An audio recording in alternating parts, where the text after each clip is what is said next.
गांव में बूढ़ी दादी की 100 फीट लंबी चोटी। कुछ भी बोलो आरती, उन रस्सियों से तो ये 100 फीट की चोटी कई गुना ज्यादा बेहतर है। मुझे तो अभी भी समझ नहीं आता कि सोमवती काकी की इस उम्र में इतनी लंबी 100 फीट की चोटी का क्या राज है। अरे हमें देख लो, 2 फुट बाल बढ़ते नहीं है कि टूटने पहले लग जाते हैं। 100 फीट लंबे बाल मायने रखते हैं। एक तरफ जहां गांव के कुएं पर खड़ी औरतें रस्सी के बजाय 100 फीट लंबी चोटी से कुएं से पानी खींच रही होती हैं, तो वहीं दूसरी तरफ गांव में कुछ बच्चे उदास बैठे होते हैं। ये वाली इलास्टिक भी टूट गए, अब तो माँ दूसरी दिलाएगी भी नहीं। कल ही तो बाबा लेकर आए थे इसे, अब क्या करें? मुझे तो इलास्टिक ही खेलना है, इतनी धूप में कहाँ भागेंगे। इलास्टिक टूट जाने की वजह से बच्चे काफी उदास हो रहे होते हैं कि तभी वहां मीरा नाम की एक औरत आती है और उनकी बात सुनती है। अरे बच्चों, क्या हुआ? अगर ये इलास्टिक टूट गई है तो सोमवती काकी की 100 फीट की चोटी लंबी भूल गए क्या? हाँ, वो तो हम भूल ही गए। उस 100 फीट लंबी चोटी से बढ़िया कोई रस्सी हो सकती है क्या? मीरा की बात सुनकर सभी लोग सीधा सोमवती के घर की तरफ जाते हैं, जहां सोमवती के कमरे की खिड़की से बाहर तक उसकी 100 फीट की लंबी चोटी आ रही थी, जिसे देखकर अब वो सभी बच्चे उस चोटी से इलास्टिक बनाकर खेलने लगते हैं। ये चोटी तो काफी बढ़िया है, अब तो हम इससे ही रोज इलास्टिक खेलेंगे। जहां गांव में मौजूद बड़ों से लेकर बच्चों तक सभी सोमवती की 100 फीट लंबी चोटी का इस्तेमाल कर रहे थे, तो वहीं सोमवती अपने कमरे में आराम से सो रही होती है। तभी सोमवती की पोता बहू पूनम, जो 6 महीने की गर्भवती होती है, वो सोमवती के लिए चाय बनाकर लाती है। देखो तो अम्मा कैसे बेफिक्र होकर सो रही है और गांव वाले इनकी 100 फीट लंबी चोटी का इस्तेमाल कर रहे हैं। इनकी चोटी ना हो गई, पता नहीं कौन सा अकबर का खोया हुआ खजाना हो गया है। अब चाय का कप लेकर पूनम सोमवती के करीब आ ही रही होती है कि तभी अचानक एकदम से पूनम का पैर सोमवती की चोटी पर आता है और वो गिरते गिरते बचती है। लेकिन चाय का कप जमीन पर गिर जाने की वजह से सोमवती की एकदम से आंख खुलती है और वो ये सब देखकर, अरे पूनम बहू, तू क्या कर रही है और ये चाय का कप कैसे गिरा? मैं आपको चाय देने के लिए आ रही थी कि तभी आपकी 100 फीट लंबी चोटी में मेरा पैर उलझ गया, जिससे चाय का कप नीचे गिर गया। चाय का कप टूटे तो टूटे, लेकिन तू जरा अपनी हालत तो देख। ऐसे समय पर फूक फूक कर कदम रखते हैं। भगवान का शुक्र है कि तू बच गई, अगर गिर जाती तो कुछ आज आ जाती तो। उनकी 100 फीट की लंबी चोटी की वजह से ही मेरा संतुलन बिगड़ा था। खुद की चोटी संभलती नहीं है और आई बड़ी मुझे ज्ञान देने वाली। अब तक की कहानी से आप लोग समझ गए होंगे कि कैसे गांव में रहने वाली 60 बरस की सोमवती के बाल इस उम्र तक भी काफी काले, घने और 2-4 फीट नहीं बल्कि 100 फुट जितने लंबे थे, जिसकी चोटी का इस्तेमाल गांव के कई सारे लोग अपने कामों में किया करते थे। आखिरकार इस उम्र में भी 100 फीट लंबी चोटी का क्या राज था? जो हमें दिख रहा है वही चीज थी या कुछ ऐसा था जो हमारी नजरों से अब तक छुपा हुआ था? आइए इसे ही जानने के लिए कहानी में आगे बढ़ते हैं। देखना माँ जी, किस तरह बाल झड़े हैं मेरे। 2 बार सर में कंघी मारती नहीं कि हाथों में बाल के गुच्छे आ जाते हैं। मेरे बाल तो जगह जगह से सफेद हो गए हैं और ऊपर से इतने कम हो गए हैं, मुझे तो लग रहा है कि मैं आने वाले कुछ महीनों में टकली होने वाली हूँ। कुछ भी बोलो माँ जी, लेकिन बाल तो अम्मा के हैं। पता नहीं ऐसा कौन सा तेल लगाती है। एक दिन तो मैंने उनका तेल चुरा लिया था और महीने भर तक लगाया, लेकिन कोई ऐसा नहीं हुआ। दोनों सास बहू हाथों में अपने बालों के गुच्छे को लिए आंगन में बैठी परेशान हो रही होती हैं कि तभी सोमवती अपनी 100 फीट लंबी चोटी को संभालते हुए आंगन में आती है। सच में एक अकेले इंसान का 100 फीट की चोटी को संभालना बहुत मुश्किल है। जवानी में तो मैं अपने बाल आराम से संभाल लेती थी, लेकिन अब बुढ़ापे में इतनी ताकत नहीं रही है। तो काट लो ना बाल, किसने कहा है 100 फीट लंबी चोटी लेकर पूरे गांव में डोलने के लिए? अब तो आपकी अच्छी खासी उम्र हो गई है, तो क्यों ये 100 फीट की लंबी चोटी का बोझ लेकर घूमती रहती हो? मेरी मानो तो आप कमर तक बाल कटवा लो। मुझे तो अपने बालों से प्यार है, परेशानी ही सही, लेकिन मैं अपनी इस 100 फीट लंबी चोटी के साथ बहुत खुश हूँ। और खुश होगी भी क्यों नहीं, गांव के बुड्ढों पर लाइन जुबानी होती है। इनकी वजह से गांव के सारे बुड्ढे हमारे घर के बाहर ही आकर बैठ जाते हैं।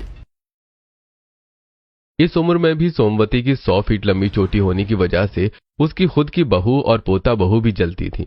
सोमवती पेशे से एक वैद्य भी थी, जो गांव के कई सारे लोगों का मुफ्त में इलाज करती थी। आज सोमवती अपने लोगों के इलाज करने वाले कमरे में बैठी होती हैं कि तभी वहां संतोषी नाम की औरत अपने 7 साल के बेटे को लेकर आती है।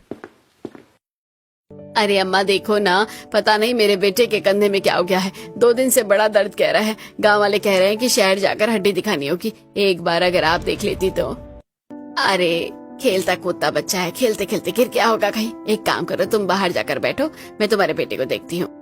सोमवती की बात सुनकर संतोषी कमरे के बाहर जाकर बैठ जाती है, जिसके बाद अब सोमवती उस बच्चे को पानी में एक दवाई घोल कर देती है, जिसे पीते ही उस बच्चे को नींद आ जाती है। तो वहीं अब सोमवती अपनी 100 फीट लंबी चोटी को लेकर उस बच्चे के कंधे के दर्द वाले हिस्से पर 3 बार छुआती है, जिससे उस चोटी में से एक सुनहरी रोशनी निकलती है।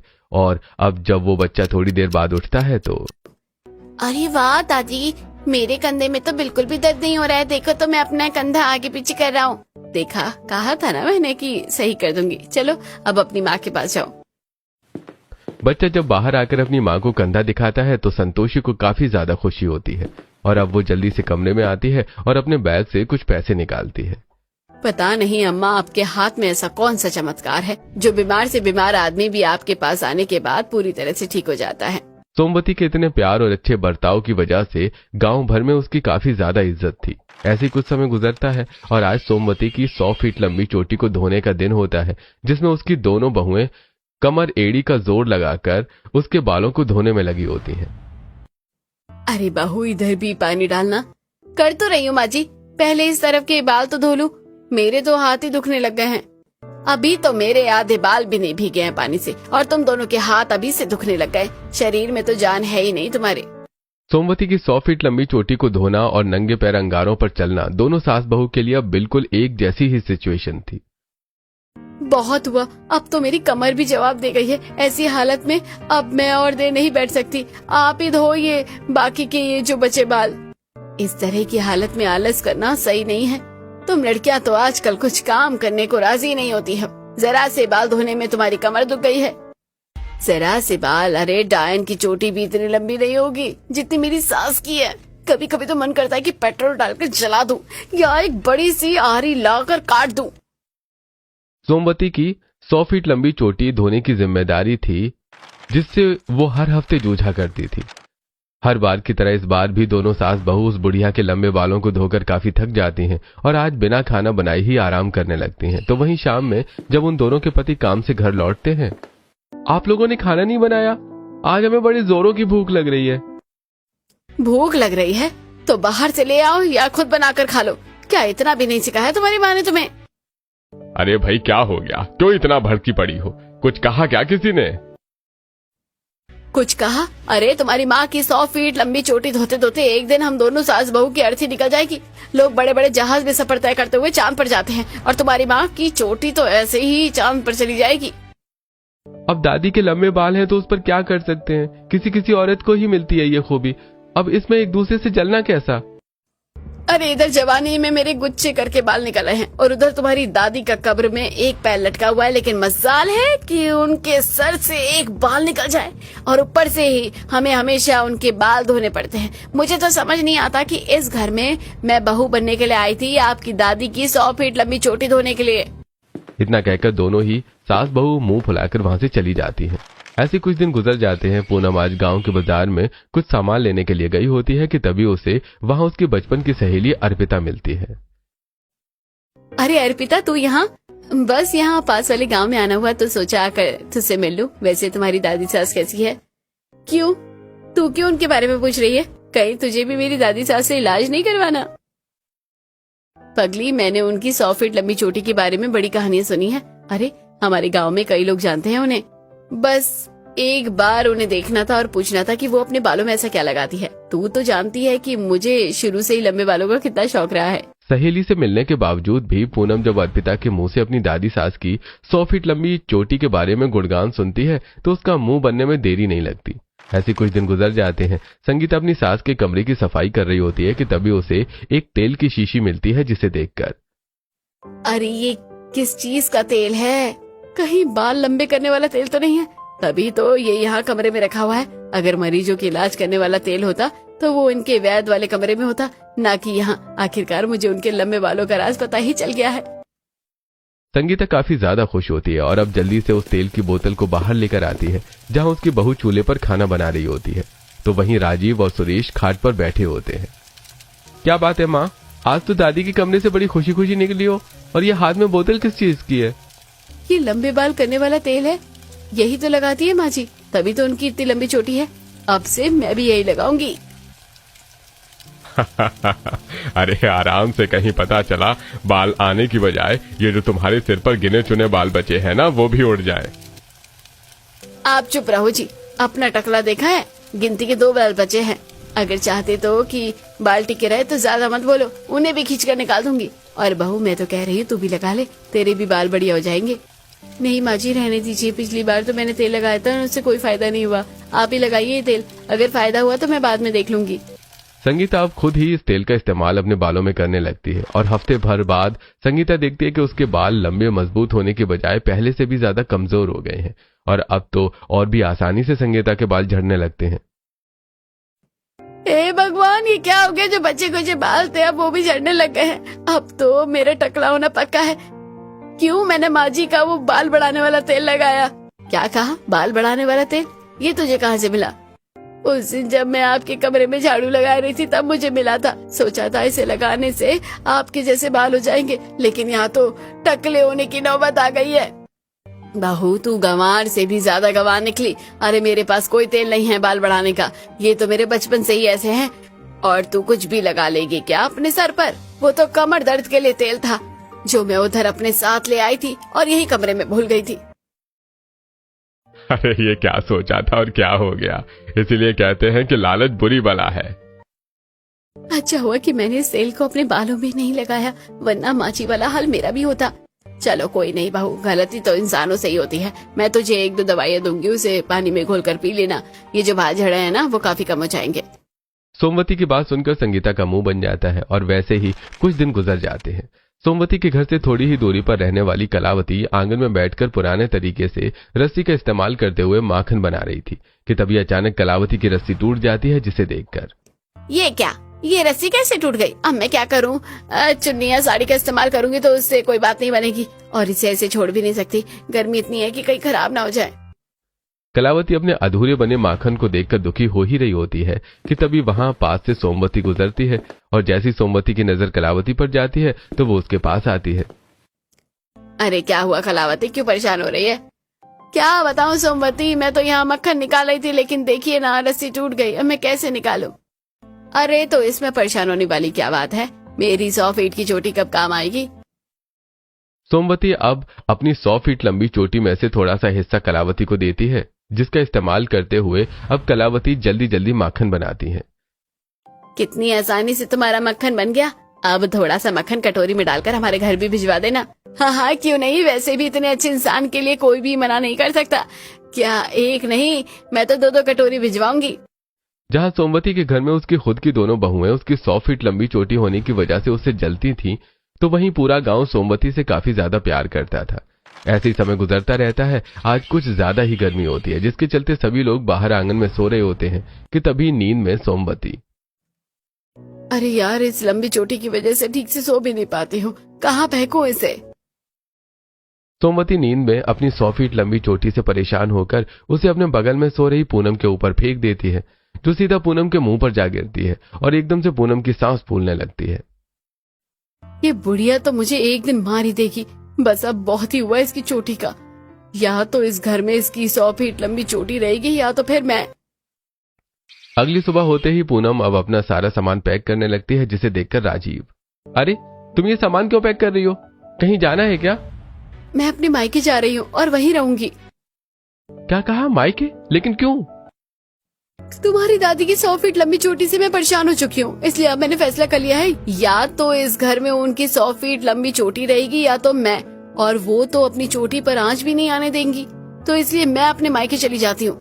पूनम थोड़ी सी शर्म करो, तुम्हारी दादी सास के इतने अच्छे बाल हैं तो तुम उनसे इतना जल रही हो, ये सब तुम्हें शोभा नहीं देता। हाँ हाँ, तुम्हें क्या पता, तुम तो ऐसा बोलोगे ही। और क्या कहा तुमने कि मैं उनके बालों से जलती हूँ? हाँ जलती हूँ, क्योंकि हर कोई मेरे बालों की उनसे तुलना करने लगता है। अरे होगी उनकी 100 फीट लंबी चोटी, मेरी नहीं है, लेकिन क्या फायदा, मेहनत तो हमें ही सबसे ज्यादा करनी पड़ती है ना। मैं और माँ जी उनके बाल धोए, सुखाए, चोटी गूंथे, तेल लगाए, एक पल भी राहत नहीं मिलती है। अम्मा तो इस उम्र में ये सब करेंगी नहीं, तुम्हें ही ये सब संभालना है, और अगर तुम आज मायके चली गई ना तो वापस आने की जरूरत नहीं है, समझी? राजीव की बात सुनकर पूनम को काफी गुस्सा आता है और अब वो मजबूरन वापस अपने ससुराल में ही रुकती है। ऐसे कुछ दिन गुजर जाते हैं। आज का मौसम काफी सुहाना हो रहा था, जिसे देखकर सोमवती, कितने दिनों के बाद इतना बढ़िया मौसम देखने को मिला है। मैं तो कह रही हूँ कि आज हम नदी किनारे चलते हैं, वहाँ पर ठंडी ठंडी हवा में बैठेंगे। अरे मैंने सुना है कि शहर से गांव में कुछ लोग घूमने के लिए आए हैं और वो सब भी यहीं हैं। आप लोग चले जाइए। घर का सारा काम निपटाकर पूनम और संगीता भी अब तैयार हो जाती हैं और दोनों सास बहू अपनी दादी सास के साथ नदी किनारे जाती हैं, जहां पर काफी सारे शहर से आए हुए टूरिस्ट होते हैं, जिनमें से कुछ टूरिस्ट की नजर सोमवती की लंबी चोटी पर जाती है, जिसे देखकर, उस बूढ़ी औरत के पास तो देखो कितने लंबे बाल हैं। लग रहा है कि सिर पर बाल नहीं है बल्कि कोई एनाकोंडा हो। कितनी लंबी चोटी है उसकी, 50-100 फीट की तो आराम से ही होगी ना।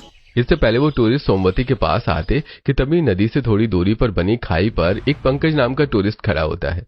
फोटो लेने के चक्कर में पंकज और नजदीक चला जाता है और वो बैलेंस बिगड़ने की वजह से वहां से गिर जाता है, लेकिन पंकज एक पत्थर को पकड़कर उसके सहारे लटका होता है। अरे कोई बचाओ मुझे, बचाओ, मैं नीचे गिर जाऊंगा, अरे मेरा हाथ फिसल रहा है, कोई बचाओ मुझे। आसपास के लोग शर्ट स्ट्रोल को जल्दी से एक दूसरे से बांधकर पंकज तक लटकाते हैं, लेकिन पंकज का हाथ वहां तक नहीं पहुंच पाता। सारे स्टॉल, चुन्नी, शर्ट सब कुछ बांध कर नीचे लटका दिया है, लेकिन अभी भी ये कितनी छोटी है, अब क्या करें हम? सभी परेशान होते हैं। तो वहीं दूसरी तरफ पंकज का हाथ बस फिसलने ही वाला होता है कि तभी सोमवती अपनी 100 फीट लंबी चोटी खाई से नीचे लटका देती हैं। जल्दी से चोटी को पकड़ लो, हम सब तुम्हें ऊपर खींच रहे हैं। पंकज डरते डरते सोमवती की चोटी को पकड़ लेता है और अब सभी सोमवती को पीछे की तरफ खींचने लगते हैं। देखते देखते कुछ मिनट में पंकज अब सीधा ऊपर आ जाता है। अरे आपका बहुत बहुत शुक्रिया, आपकी इस लंबी चोटी की वजह से आज मेरी जान बच गई। चोटी इतनी लंबी और मजबूत हो सकती है, हमने कभी सोचा नहीं था। सभी सोमवती और उसकी 100 फीट लंबी चोटी की तारीफ काफी करते हैं और कई सारे लोग तो उसके वीडियो भी बना लेते हैं। इस इंसिडेंट को मुश्किल से हफ्ता भर ही हुआ था कि तभी शहर से कई लोग सोमवती की उस 100 फीट लंबी चोटी का राज पूछने के लिए आते हैं। दादी जी, आपकी 100 फीट लंबी चोटी का क्या राज है? देखिए ना मेरे बाल कितने छोटे हैं, मैंने इतने सारे शैम्पू, यहाँ तक कि दवाई भी इस्तेमाल की है, लेकिन मेरे बाल बढ़ते ही नहीं है। अब आप ही बताइए क्या कुछ इलाज? बिटिया, मेरे बाल तो बचपन से ही ऐसी हैं, बस अपना खान पान अच्छा रखो और बालों की देखभाल करो। हर वक्त खुले मत रखना, बालों में तेल लगाना, इन सब चीजों से भी बाल लंबे नहीं होते। जरा मेरी सास को तो देखो, कैसे वीआईपी लोगों की तरह आराम से बैठी हुई है और लोगों का हुजूम लगा हुआ है। हमें तो कोई पूछ भी नहीं रहा, और पूछेंगे भी क्यों? झाड़ू जैसे बालों को देखकर तो किसी की भी हंसी निकल जाएगी। सोमवती की 100 फीट लंबी चोटी की वजह से अब वो गांव में ही नहीं बल्कि शहर में भी काफी फेमस हो चुकी थी, जिसे देखकर जहां सुरेश और राजीव तो खुश होते हैं तो वहीं संगीता और पूनम का मुंह बन जाता है। और अब ऐसे ही कुछ दिन गुजर जाते हैं और आज दोनों सास बहू मिलकर सोमवती की 100 फीट लंबी चोटी को खोलकर उसमें अच्छे से तेल मालिश करती हैं। आज की मालिश तो बढ़िया हो रही है मेरे बालों की, लेकिन सिर्फ ऊपर ही नहीं, नीचे की तरफ भी अच्छे से तेल लगाना। नहाना करके भी उनके बालों में 5-6 किलो तक का तेल आराम से लग जाता है, और अभी तो चोटी भी गूंथनी है। पता नहीं क्या सोचकर मैंने शादी के लिए हाँ किया था। 8वां महीना लग गया है मेरा, लेकिन अभी तक आराम नहीं है। शरीर की सारी ताकत तो उनके बालों की सेवा करने में निकल जाती है।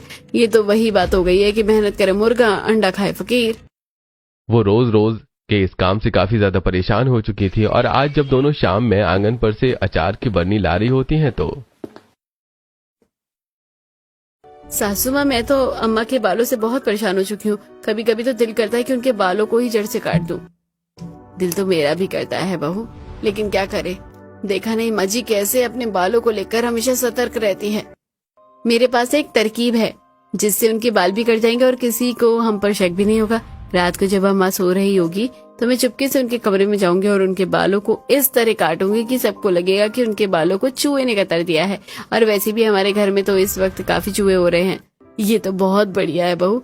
अब मुझे नहीं लगता कि इतनी बड़ी चोटी काटने के बाद फिर से माँ जी के इतने लंबे बाल दोबारा हो पाएंगे, और अगर उगने भी लगे तो उसमें तो 100 साल बीत जाएंगे।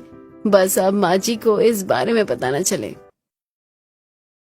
अब दोनों सास बहू अपने इस प्लान को अंजाम देने के लिए एक अच्छी रात का इंतजार कर रही होती हैं और इसी में ही 1 से 2 हफ्ते गुजर जाते हैं।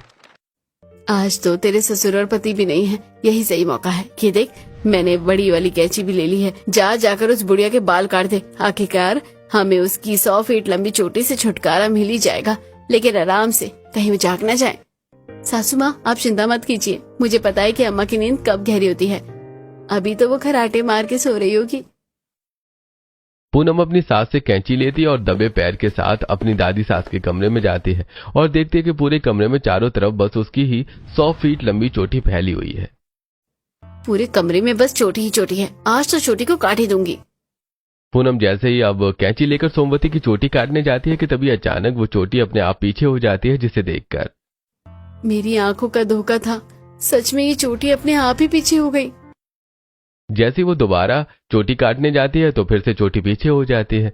1 से 2 बार होने पर पूनम अब एकदम से कसकर उसकी चोटी पकड़ लेती है और जैसे ही सोमवती की चोटी काटने लगती है तो वो चोटी कटने का नाम ही नहीं लेती। हे भगवान, ये क्या हो रहा है? पहले तो चोटी हाथ में नहीं आ रही थी और अब आई तो कट नहीं रही है। इससे पहले पूनम कुछ और करती कि तभी पीछे से सोमवती की चोटी पूनम की कमर पर मारती है, जिससे घबराकर पूनम अब जल्दी जल्दी कमरे से बाहर आ जाती है। तूने काट भी दी चोटी। चलो, आखिरकार हमें 100 फीट लंबी चोटी से छुटकारा मिला। क्या कहा? चोटी काट दी?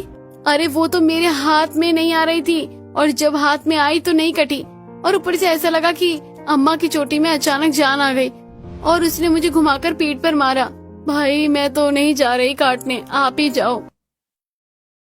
पूनम की ऐसी बातें सुनकर संगीता की खुशी धरी रह जाती है और वैसे ही कुछ दिन और गुजर जाते हैं। जहां एक तरफ पूनम और संगीता आए दिन सोमवती की चोटी से परेशान हो रहे थे, तो वहीं सोमवती हमेशा की तरह अपनी उस 100 फीट लंबी चोटी से गांव के लोगों के कामों में उनकी मदद करती है। काकी, आपकी 100 फीट लंबी चोटी किसी के काम आए या ना आए, लेकिन मेरे कपड़े सुखाने के लिए हमेशा काम आती है। दादी, आपकी चोटी पर झूला झूलने में काफी मजा आ रहा है, अब से हम इसी पर झूला झूला करेंगे। चलो, मेरी ये 100 फीट की लंबी चोटी लोगों की मदद तो आ रही है, जितने मैं इससे लोगों की मदद करूंगी ये उतनी ही मजबूत होती जाएगी। ऐसे अब कुछ दिन और गुजर जाते हैं और आज शहर से पूनम का भाई विनोद उससे मिलने के लिए आया होता है। इतने समय के बाद अपने भाई से मिल पूनम काफी ज्यादा खुश होती है। जब से तू शहर गया है तब से तेरा तो अपनी बहन के ससुराल आना ही बंद हो गया है। तेरी जीजा भी कितना याद करते हैं। अभी थोड़े देर में काम से आने वाले हैं, वही तेरी क्लास लेंगे। अरे अब क्या करूं दीदी, शहर में काम ही इतना होता है कि समय ही नहीं मिल पाता। बड़ी मुश्किल से 2 दिन की छुट्टी लेकर आया हूँ आपके पास। तू जाकर नहा ले, मैं तेरा बैग उठाकर कमरे में रख देती हूँ। अरे नहीं दीदी, आप रहने दो, इसके अंदर कुछ केमिकल्स हैं, इधर उधर गिर गए ना तो दिक्कत हो जाएगी। कौन से केमिकल है इसके अंदर ऐसे? अरे दीदी, मेरी फैक्ट्री में इस्तेमाल होने वाले केमिकल हैं। वैसे तो ये इतने खतरनाक है नहीं, पर जिस भी चीज पर एक बार गिर जाते हैं ना तो उसे जला देते हैं। अब विनोद अपना बैग खुद ही कमरे में ले जाकर रख देता है, तो वहीं विनोद के कमरे में ना होने का फायदा उठाकर पूनम उसके बैग से एक छोटी सी केमिकल की बोतल चुराकर अपने कमरे में ले जाती है। अब ऐसे ही कुछ दिन बाद अब आएगा असली मजा। कल बुधवार है और अम्मा के बाल धोने हैं। इसी केमिकल से उनके बालों को हमेशा हमेशा के लिए धोकर साफ कर दूंगी। पूनम उस केमिकल के बारे में अपनी सास को भी बता देती है, जिससे संगीता भी काफी खुश होती है। और अगले दिन जब सोमवती बाल धुलवाने के लिए आंगन में आती है तो देखती है कि उसकी दोनों बहुओं ने हाथों में मोटे प्लास्टिक वाले दस्ताने पहने हैं, जिसे देखकर अरे तुम दोनों ने दस्ताने किस खुशी में पहन लिए हैं? अरे माँ जी, पूनम का भाई आया था ना शहर से, तो वो एक बढ़िया शैम्पू लेकर आया बालों के लिए। आज हम इस शैम्पू थोड़ा रंग छोड़ता है ना, तो इसलिए हमने ये दस्ताने पहने हैं। वैसे तो मुझे रीठा और शिकाकाई के अलावा और कुछ लगाना पसंद नहीं है, लेकिन अगर तुम दोनों कह ही रहे हो तो लगा दो शैम्पू। सोमवती अब पटरे पर आराम से बैठ जाती है, तो वहीं संगीता सोमवती के बालों को गीला करने लगती है। और जैसे ही पूनम उस केमिकल को अपनी दादी सास के बालों में लगाती है तो उनके बालों को तिनके भर जितनी भी ठेस नहीं पहुंचती, जिसे देखकर भैया ने तो कहा था कि इस केमिकल के पड़ते ही कोई भी चीज जल जाती है, लेकिन अम्मा के बाल तो बिल्कुल भी नहीं जले। केमिकल से बाल जलने की बजाय सोमवती के बाल और भी ज्यादा काफी चमकदार हो जाते हैं। चलो, कुछ तो काम आई तुम दोनों की मेहनत। मेरे बाल तो पहले से भी ज्यादा चमक गए हैं। सोमवती की बातें सुनकर फिर से दोनों सास बहू का मुंह बनता है और जब वो दोनों कमरे में अकेली बैठी होती हैं तो लगता है उन्होंने अपने बालों को अमृत से धोया था, तभी तो उनके बाल ना कटते हैं ना जलते हैं। सासू माँ, मुझे तो कुछ और ही बात लग रही है, वरना आम इंसान के बाल यूं ही हल्के से खींचने पर टूट जाते हैं। कोई बात तो है। सोमवती की 100 फीट लंबी चोटी को लेकर अब दोनों सास बहू के दिल में आशंका पैदा होने लगी थी।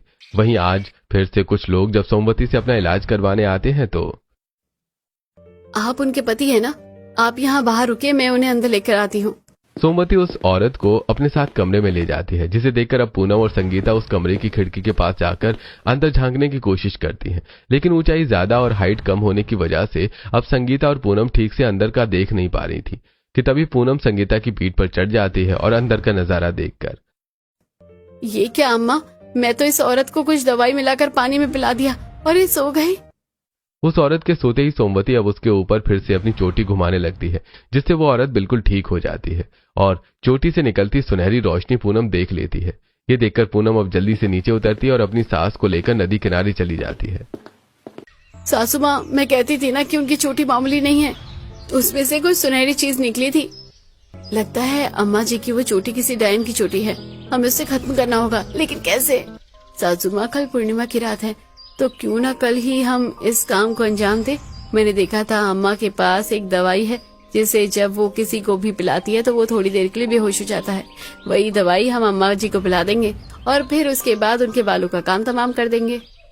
अगली रात होते ही पूनम अब उस दवाई को सोमवती को दूध में मिलाकर दे देती है, जिसे पीते ही सोमवती थोड़ी देर के लिए बेहोश हो जाती है और अब पूनम और संगीता एक चाकू की मदद से सोमवती के बालों को काटने लगती हैं कि तभी वहां सुरेश और राजीव आ जाते हैं और ये सब देखकर, अरे तुम लोग ये क्या कर रही हो? माँ के बालों से इतनी जलने लगी कि तुम अब उसे काट रही हो। कोई साधारण बाल नहीं है, जादुई बाल है, वो भी डायन के। अभी बस देखते जाओ। और पूनम बड़ी मुश्किल से सोमवती के बालों को काट पाती है और जैसे ही सोमवती की 100 फीट की चोटी कटकर नीचे गिरती है कि तभी उसमें से तेज चमकदार रोशनी निकलती है और फौरन सोमवती की आंख खुल जाती है। और जब सोमवती ये सब देखती है तो, हे भगवान, कि तुम लोगों ने ये क्या कर दिया? मेरी 100 फीट लंबी चोटी तुमने काट दी, क्योंकि ये डायन की चोटी है। हमने खुद देखा था, इस डायन की चोटी से ही आप लोगों का इलाज करती हैं। डायन की चोटी नहीं, बल्कि मुझे किसी ने वरदान में दी थी चोटी। मैं ऐसे जितने लोगों की मदद करती ये उतनी ही लंबी होती जाती, और आज तुम लोगों की वजह से ये चोटी मुझसे छिन गई। वरदान में? दादी, हमें कुछ समझ में नहीं आया। आपके तो बाल बचपन से ही इतने लंबे थे ना? दरअसल सोमवती एक ऐसी बीमारी के साथ पैदा हुई थी जिसके चलते उसके शरीर पर गिन चुनकर 3 से 4 बाल ही थे। बचपन से लेकर जवानी तक आज तक सोमवती के बाल नहीं बढ़े थे, जिसके चलते उसका कहीं रिश्ता भी नहीं लग पा रहा था। और अब सालों से परेशान हुई सोमवती अपने आप को खत्म करने के लिए गहरे पानी के झरने के पास आती है। पता नहीं मैंने ऐसे कौन से पाप किए थे जिसकी सजा मुझे इस तरह से मिल रही है। भगवान, अब मुझे अपने माँ बाप पर बोझ नहीं बनना। मैं आ रही हूँ तेरे पास। सोमवती जैसी उस झरने में कूदने जा रही होती है कि तभी अचानक उसे हल्की हल्की किसी बिल्ली की दर्द में कराहने की आवाज आती है। सोमवती जब इधर उधर देखती है तो उसे एक छोटी सी बिल्ली का बच्चा मिलता है, जिसके पैर से काफी खून निकल रहा होता है। इस बिल्ली के बच्चे का पैर तो काफी घायल है, अब मैं क्या करूं? सोमवती उस बच्चे के पैर को पानी से धोकर उस पर अपनी चुन्नी का टुकड़ा फाड़कर बांध देती है और देखते ही देखते अचानक वो छोटी सी बिल्ली का बच्चा एक परी के रूप में बदल जाता है। मैं एक जादुई परी हूँ। जानवर का रूप लेकर मैं झरने के पास घूम रही थी, लेकिन चोट लगने की वजह से मैं अपने असली रूप में नहीं आ पा रही थी। इसलिए इस रहमदिली की वजह से मैं अपनी असली रूप में आ गई। बताओ, मैं तुम्हारी क्या मदद कर सकती हूँ? अगर कर सकती हो तो क्या तुम मेरे सर पर बाल ला सकती हो? मुझे इसके अलावा और कुछ नहीं चाहिए। सोमवती की बात सुनकर परी अपनी जादुई छड़ी घुमाती है और एकदम से सोमवती के पूरे 5 फीट जितने लंबे बाल हो जाते हैं। ये जादुई बाल है, हमेशा याद रखना। तुम जब इससे लोगों की मदद करोगी तो ये उतने ही लंबे होते जाएंगे, लेकिन अगर जिस दिन भी तुमने अपने बाल काटे तो तुम अपनी शक्ति खो बैठोगी। सोमवती बिना किसी लालच के हमेशा से अपनी उस लंबी चोटी से लोगों की मदद करती आई थी और अब बुढ़ापे में आते आते अपनी मदद की वजह से सोमवती की 100 फीट लंबी चोटी हो गई थी। और अब जब ये सारी बात घर वालों को पता चलती है तो, माँ, हमें माफ कर दीजिए, हमें इस बारे में कुछ नहीं पता था। हमसे बहुत बड़ी भूल हो गई है। अगर मैं माफ भी कर दूंगी तो मेरी चोटी वापस उड़ना आ जाएगी। सोमवती अब इससे घर में बात करना बंद कर देती है। तो वहीं अब जब गांव वाले सोमवती को कटे बालों में देखते हैं तो, अरे काकी, आपने अपने बाल क्यों काट लिए? इतने अच्छे तो बाल थे आपके। सोमवती चाहकर भी किसी को कुछ नहीं बता पा रही थी। तो वहीं संगीता और पूनम को भी अपनी गलती का काफी एहसास होता है। इसी तरह कुछ दिन और गुजरते हैं और आज पूनम की डिलीवरी का दिन आ जाता है। पूनम एक प्यारी सी बेटी को जन्म देती है और अब जब वो उस बेटी को देखते हैं तो उनके होश उड़ जाते हैं। जन्म से ही पूनम की बेटी के सिर पर पूरे 2 फीट लंबे जितने बाल थे जो हल्के हल्के चमक रहे थे, जिसे देखकर सोमवती, ये क्या, मेरे परपोती के भी बिल्कुल मेरे जैसे ही बाल हैं? इसका मतलब जो वरदान मुझे मिला है अब वो मेरी परपोती के बालों में आ गया है। जो गलती हमने पहले करी अब हम उसे नहीं दोहराएंगे। मेरी बेटी की चाहे 1000 फीट लंबे बाल क्यों ना हो जाए, लेकिन अब मैं इसे कभी नहीं काटूंगी। लगता है ऊपर वाले ने हमें गलती सुधारने का दूसरा मौका दिया है। मैं खुद अपनी बच्ची के बालों का अच्छे से ध्यान रखूंगी। बढ़ती उम्र के साथ साथ बिल्कुल अपनी परदादी की तरह ही पूनम की बेटी के बाल भी बढ़ते जा रहे थे और अब वो भी अपनी दादी की ही तरह अपने उन जादुई बालों से लोगों की मदद करती है।